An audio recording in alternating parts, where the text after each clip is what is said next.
I was always a night owl. Working the late shift had become routine for me, and so had taking the subway home afterward. The city at night felt like a completely different place. Empty, cold, and quiet. It was during one of these late-night rides that I first noticed him, the silent man who never got off the subway. It was a chilly Wednesday night. The subway car was nearly empty, just me and a couple of other tired commuters scattered around. I had been working a particularly grueling shift, and all I wanted was to get home and sleep. The train rattled through the tunnels, the overhead lights flickering every now and then. Just another ordinary night. That's when I saw him. He was sitting at the far end of the car, dressed in an old, oversized coat. His head was down and he was motionless. At first, I didn't think much of it. People often kept to themselves on the subway, especially at this hour, but there was something off about him. Something I couldn't quite put my finger on. Maybe it was the way he sat so unnaturally still, or the fact that I hadn't seen him get on the train. As the train sped through the dark tunnels, stopping at one station after another, the man remained in his seat. People got on and off, but he didn't move. His head stayed down, his hands resting on his lap. I tried to ignore him, telling myself it wasn't my business. Maybe he was just lost, or tired like the rest of us. But the longer I watched him, the more unsettled I felt. At one point, the train stopped at a major station, and almost everyone got off. The platform lights flickered, casting strange shadows through the windows. I thought the man would leave too, but he didn't. He sat there, still as a statue. Now it was just him and me, alone in the car. My unease grew, but I told myself not to be paranoid. Maybe he was waiting for the last stop. We continued on, and I tried to keep my eyes on my phone, distracting myself from the strange man in the corner. But every now and then, I glanced up, just to see if he had moved. He hadn't. As the train neared my stop, I began to gather my things. I stood up and moved toward the door, feeling a strange sense of relief that I was almost home. But then something happened that made my blood run cold. Just as the train slowed to a stop, I looked over at the man one last time. His head, which had been hanging low this entire time, slowly lifted. I froze in place, my hand hovering over the door.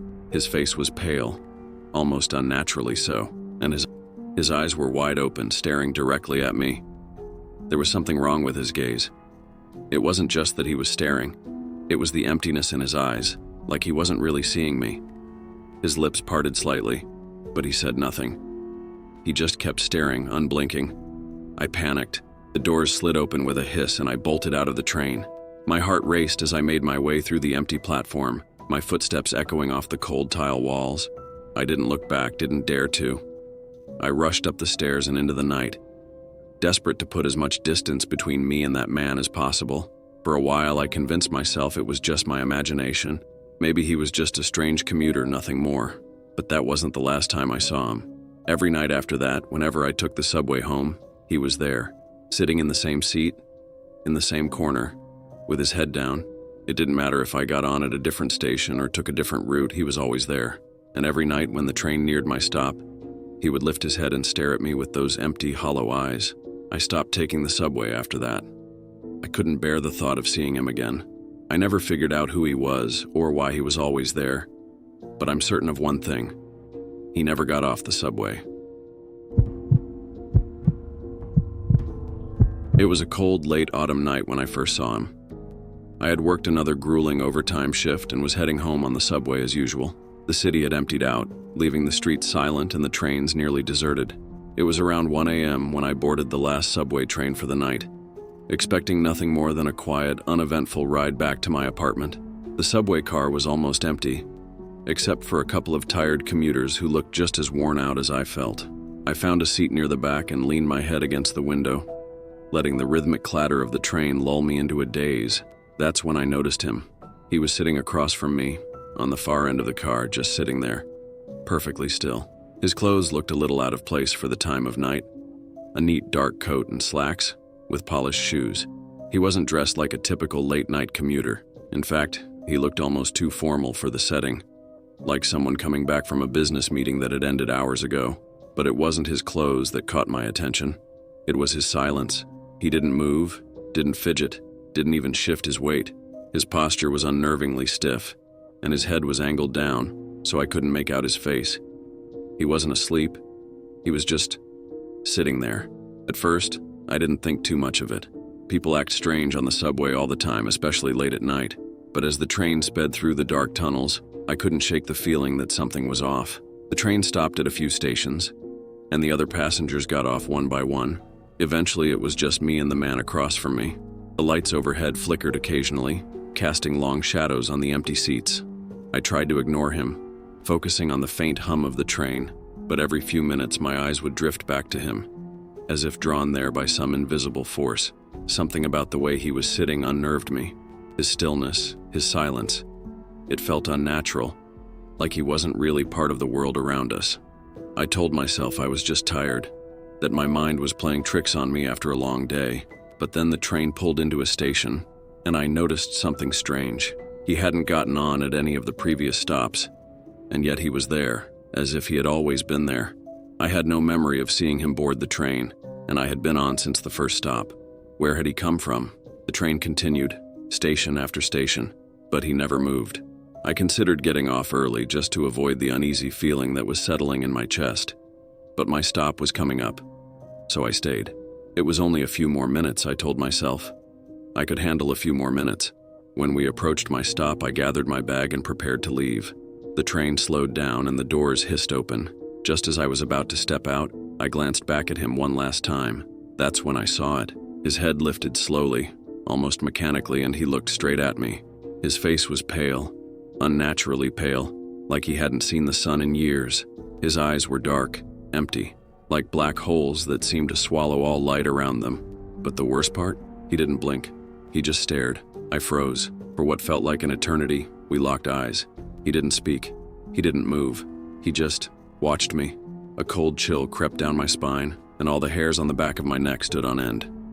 The doors started to close, snapping me out of my trance. I jumped off the train just in time, the doors slamming shut behind me. As the train pulled away from the station, I stood there, frozen in place, watching it disappear into the tunnel. I don't know how long I stood there, staring after the train, but eventually, I forced myself to move, my legs shaky beneath me. That should have been the end of it. A creepy encounter. A strange man on the subway. But it wasn't. The next night, I took the subway again. Different time, different train, and there he was, sitting in the same spot, dressed the same way, his head angled down, the same eerie stillness. I tried not to panic, convincing myself it was just a coincidence, but as we approached my stop, he lifted his head again, and again. He stared. This went on for days. No matter which train I took, no matter the time, he was always there, silent, watching, waiting. Eventually, I stopped taking the subway altogether. I couldn't handle it anymore. But sometimes, late at night when I lie awake in bed, I still see his face. Those hollow eyes, that eerie stillness. And I can't help but wonder, where is he now? It was late. Too late to be out, really, but I had no choice. My shift at the diner ran longer than usual, and by the time I clocked out, the streets were nearly deserted. The city that never sleeps was strangely quiet, the usual bustle replaced by the low hum of distant cars and the occasional flicker of a streetlight. I headed toward the subway station, the one just a few blocks from the diner.